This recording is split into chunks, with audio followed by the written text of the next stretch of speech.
మన life journey ఒకసారి గనక మనం పరిశీలిస్తే కొన్ని మూమెంట్స్, మెమోరీస్ మాత్రమే జీవితాంతం మనతో మిగిలిపోతాయి. మనిషి ప్రెజెంట్‌లో బతుకుతున్నాడా? పాస్ట్‌లో బతుకుతున్నాడా? ఫ్యూచర్‌లో బతుకుతున్నాడా? ఇదే పెద్ద క్వెషన్. ప్రతి మనిషి కూడా మనం గమనిస్తే ఎయిదర్ పాస్ట్ గురించి ఆలోచిస్తుంటాడు, లేదా ఫ్యూచర్ గురించి ఆలోచిస్తుంటాడు.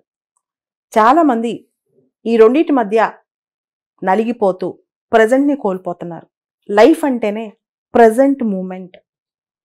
పాస్ట్ అనేది అయిపోయింది. ఫ్యూచర్ అనేది ఒక హోప్. కానీ లైఫ్ అనేది ఎక్కడుంది? రియల్ లైఫ్ అనేది ఎక్కడుంది? Present moment. ఈ క్షణం ఇప్పుడు మన చేతిలో ఉన్నదే లైఫ్. దీన్ని 100% దీనిలో మనం బతకాలి. Be here now. పాస్ట్ అయిపోయింది. చాలామంది పాస్ట్లో జరిగిన బ్యాడ్ ఎక్స్పీరియన్సెస్, పాస్ట్లో జరిగిన బ్యాడ్ మెమొరీస్ అవన్నీ క్యారీ చేస్తూ మైండ్లో చాలా పెద్ద బ్యాగేజ్ పెట్టేస్తారు. చాలా పెద్ద ఎమోషన్స్ మైండ్లో క్యారీ చేస్తూ ఉంటారు. మనిషి పాస్ట్లో ఉన్న ఎమోషన్స్ని పట్టించుకోకూడదు. అవి మనకి బిల్డింగ్ బ్లాక్స్ అవ్వాలే కానీ వాటిలో ఉన్న పెయిన్ మనం మనసులో పెట్టుకుని క్యారీ చేస్తూ ఉండకూడదు. దానిలోంచి పాఠం నేర్చుకోవాలి, కానీ పెయిన్ మాత్రం తీసుకోకూడదు. సో పాస్ట్ అనేది జరిగిపోయింది. That life is dead. అది అక్కడే వదిలేసేయాలి. దానిలో ఏమైనా నేర్చుకుంటే ఆ పాఠాలు మాత్రమే గుర్తుపెట్టుకోవాలి. అంతేగాని పాస్ట్ అనేది ఎక్కువ పెట్టుకొని తిరుగుతూ ఉంటే కనుక మనిషి ప్రజెంట్లో బతకలేడు. అదేవిధంగా ఫ్యూచర్.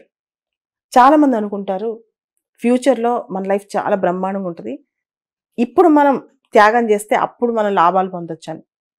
కానీ లైఫ్లో మనం నేర్చుకోవాల్సిన లెసన్ ఏంటంటే ఫ్యూచర్లో మనం హ్యాపీగా ఉంటామని చెప్పి ఈ రోజున మన పీస్ని, హ్యాపీనెస్ని పోస్ట్పోన్ చేయకూడదు. Every day is an unit. ప్రతి డే ఒక బ్లాక్, ఒక యూనిట్. ప్రతి డే మనం 100% ప్రజెంట్లో బతకగలము. ప్రజెంట్లో ఈ రోజే మనకి ఫైనల్, ఈ రోజే మనకి ఇంపార్టెంట్. ఈ రోజులో మనం చేయగలిగినంత చేయాలి. ఎంత హ్యాపీగా ఉండగలమో అంత ఉండాలి. ఎంత పీస్ఫుల్గా ఉండగలమో అంత ఉండాలి. మనపైన మనం ఎంత ఫోకస్ చేసుకోగలమో అంత ఉండాలి. ఇది నేర్చుకుంటేనే జీవిత రహస్యం అనమాట. భవిష్యత్తులో అద్భుతంగా మనం హ్యాపీగా ఉంటాం, భవిష్యత్తులో చాలా బాగా పీస్గా ఉంటాం అని చెప్పి ప్రజెంట్ పీస్ని, హ్యాపీనెస్ని పోస్ట్పోన్ చేస్తుంటాం. ఇది కూడా తప్పే. Be here. నువ్వు అంటే లైఫ్ని ఇప్పుడు ఇక్కడ ఈ క్షణంలో ఇదే నీ లైఫ్, ఇదే రియాలిటీ. మిగతాదంతా రియాలిటీ కాదు. పాస్ట్ అంటే జరిగిపోయింది, ఫ్యూచర్ అంటే ఒక జరగబోతోందేమన్న ఒక హోప్. అంతేకాని రియాలిటీ ఎక్కడుందంటే ప్రజెంట్లోనే ఉంది. చాలామంది మనుషులు దీన్ని మిస్ అయిపోతారు.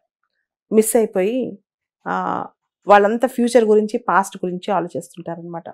ఇదంతా కూడా నేను ఈ మధ్య ఒక పుస్తకం చదివాను, బీ హియర్ నౌ అని చెప్పి. ఆ పుస్తకంలో సమ్మరీ, ఎంబ్రేస్ ద ప్రజెంట్. ప్రజెంట్ని ఎంబ్రేస్ చేయండి. పాస్ట్ అండ్ ఫ్యూచర్ని అవన్నీ ఒక మిథ్య, కానీ రియాలిటీ ఈజ్ ద ప్రజెంట్ అనమాట. సో చాలా అద్భుతంగా ఉన్న దానిలో మనిషి ప్రజెంట్లో మైండ్ఫుల్నెస్గా ఉండాలి. మనిషి ప్రజెంట్లో తను లివ్ చేయగలగాలి. అంతేగాని మన బ్రెయిన్లో ఎప్పుడు ఏం తిరుగుతుంటాయి అనేది క్వశ్చన్. ఒకసారి మిమ్మల్ని మీరు కూడా ప్రశ్నించుకోండి. మన మైండ్లో ఏముంటుంది? పాస్ట్ ఉంటుందా, ఫ్యూచర్ ఉంటుందా, లేదా ప్రజెంట్ ఉంటుందా? ఎప్పుడైతే మన మైండ్లో ఎక్కువ పాస్ట్ రీల్ అవుతూ ఉంటుందో, లేదా ఫ్యూచర్ గురించి ఎక్కువ థాట్స్ వస్తూ ఉంటాయో, ఫ్యూచర్ గురించి హోప్ ఉండొచ్చు కానీ ప్రజెంట్ని కోల్పోవద్దు. ఎందుకంటే ప్రతిరోజు ఏ రోజుకి ఆ రోజు ప్రజెంట్ అవుద్ది, భవిష్యత్తు ఫ్యూచర్ అవుతుంది. కాబట్టి ఎప్పటికప్పుడు మనం పోస్ట్పోన్ చేసుకుంటూ ఉన్నాం అనుకోండి, అది ఎప్పటికీ మన హ్యాపీనెస్, పీస్ మన మనసులోకి రాదు. ఎప్పటికప్పుడు పాస్ట్ గురించి తలుచుకుంటూ ఉన్నాం అనుకోండి, అది కూడా జరిగిపోయిన దానిలో మళ్ళీ వెళ్ళి మనం రీలీవ్ చేయలేం. మనం ఒక టైం మెషిన్ ఎక్కి పాస్ట్లోకి వెళ్ళిపోయి మళ్ళీ మన లాస్ట్ 20-30 years లైఫ్ని మళ్ళీ తిరిగి తెచ్చుకోలేమన్నమాట.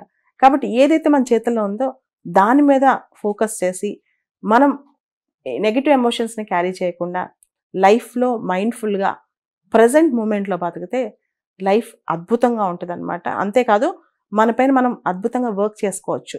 Rework your self. మనల్ని మనం రీట్యూన్ చేసుకోవచ్చు, రీకనెక్ట్ చేసుకోవచ్చు మనతో. సో ఒక సెల్ఫ్ డిస్కవరీ, ఒక మైండ్ఫుల్నెస్ అనేది మనలో స్టార్ట్ అవుతుంది. అది చాలా ఇంపార్టెంట్.